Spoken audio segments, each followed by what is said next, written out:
তুমি যাকে ভালোবাসলে না তাকেও কেউ ভালোবাসবে, যাকে ছুঁড়ে ফেলে দিলে অবহেলা দিয়ে তাকেও কেউ জড়িয়ে ধরবে মায়া মিশিয়ে, যাকে ঠকিয়ে গেলে ভেঙে টুকরো টুকরো করে দিলে তাকে কেউ না কেউ আবার গড়ে তুলবে আদর দিয়ে। কেউ না কেউ ঠিকই তার জীবনেও আসবে, তাকেও ভালোবাসবে, আপন করে নেবে। কিন্তু তুমি তো আর তাকে পেলে না।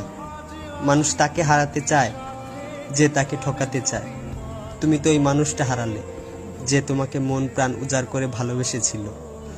অবশেষে একটাই কথা, তুমি ভালো থেকো।